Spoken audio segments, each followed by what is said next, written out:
وہ اس شخص کے بارے میں دنیا میں آج تک کسی کے پاس بھی فرسٹ ہینڈ انفارمیشن نہیں ہے. آپ سمجھے بات کو؟ پوری دنیا میں آج تک جس شخص کے بارے میں یہ کہا گیا ہے کہ وہ نبی ہے، اس کے بارے میں کسی کے بھی پاس کوئی بھی ڈائریکٹلی یا فرسٹ ہینڈ انفارمیشن نہیں ہے. کوئی نہیں جانتا کہ وہ شخص کہاں تھا، کب تھا، کیسا تھا، کیا تھا، کوئی نہیں جانتا. یہ ساری باتیں سنی سنائی ہیں، اور پھر ایک آرگنائزڈ وے میں یہ باتیں عباسی دور میں سامنے آئی ہیں. اس سے پہلے اس کے بارے میں کوئی بھی نہیں جانتا تھا. اچھا، اس پر جو ہے میں نے ایک اور اقتباس لکھا. عبدالحمید صاحب، میں اس اقتباس کو پڑھوں؟ کیا خیال ہے؟ جی سر پلیز، جی پڑھیے سر. یعنی اسی حوالے سے ابھی جو ہمارے افغانی بابا جو کہہ کے گئے نا، اس حوالے سے میں ایک بات کہنا چاہتا ہوں. دیکھیں، مکہ میں جس نبی نے 13 سال تک دل سوزی و جان گدازی میں اپنی زبان چلائی، تو ان کی زبان کے اثر سے صرف 86 لوگ اسلام لے آئے. اس کے برعکس مدینہ میں اسی نبی نے صرف 10 سال معاش اور سیاست کی آڑ میں اپنی تلوار چلائی، تو ان کی تلوار کے زور پر سارے کا سارا عرب نبی کے سر نگوں ہو گیا. گویا اسلام کی اصل طاقت و تمکرت قرآن کی بلاغت یا صاحب قرآن کی دل سوزی نہیں، بلکہ اقدام و ارتکاب والی شمشیر بے نیام ہے. سیرت ابن ہشام بتاتی ہے کہ نبی نے شہر مکہ میں 13 سال تک قرآن ہی کی بنیاد پر اپنا دعوت اللہ کا مشن جاری رکھا. نبی کی مسلسل تگودو اور طویل کوششوں کا نتیجہ یہ نکلا کہ محض 86 ایسے لوگ ایمان لا سکے، جن میں کی اکثریت سماج کے پچھڑے ہوئے لٹے پٹے افراد پر مشتمل تھی. غرضے کہ قرآن اپنے ہزارہا دعووں کے باوجود مکہ کی اشرافیہ اور اس کے سمجھدار طبقے کو اپنی طرف متوجہ کرنے میں بڑی حد تک محروم رہا. یہاں پر عقیدت و تقدس کی پٹی اتار کر اگر غور خوض کیا جائے تو قرآنی عبارتوں کے اندر از خود نہ کوئی طلاقت و بلاغت ہے اور نہ کوئی تاثیر و خاصیت ہے. اس میں نہ کوئی علمیت و منطقیت ہے اور نہ کوئی روحانی جاذبیت ہے، بلکہ الٹا اس میں تو خرافات و خزعبلات سے بھری کہانیاں اور اساطیر الاولین کی اعادت و تکرار ہے.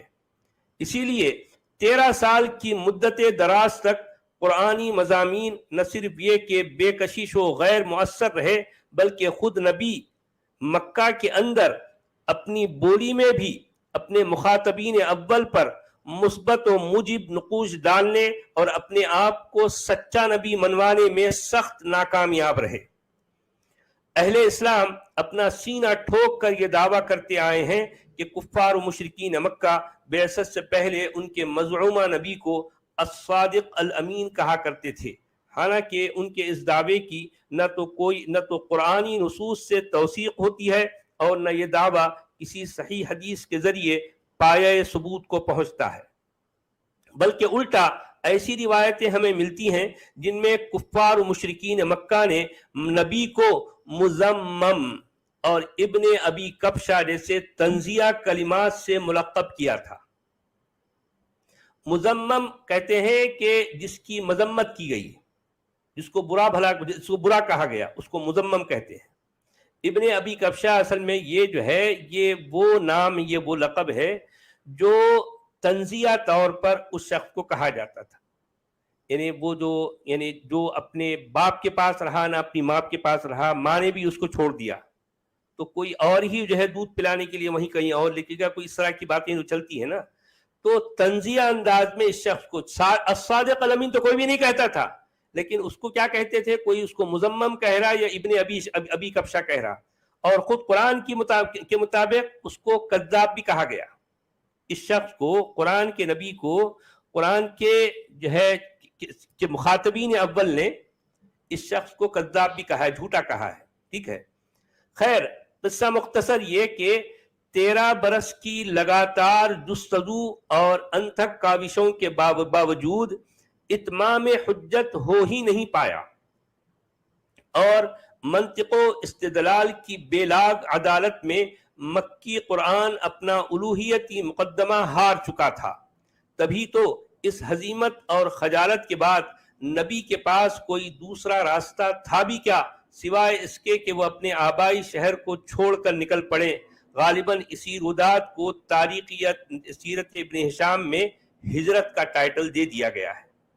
ارے بھائی، ظاہر ہے مکہ کے لوگ باغ کسی خود ساختہ بنی اسماعیلی شخص کو خدا کا سچا نبی آخر کیسے مان لیتے جس کے پاس اپنے دعوی نبوت کی تائید و طرفداری میں مطلقاً کوئی روشن دلیل پائی نہ جاتی ہو۔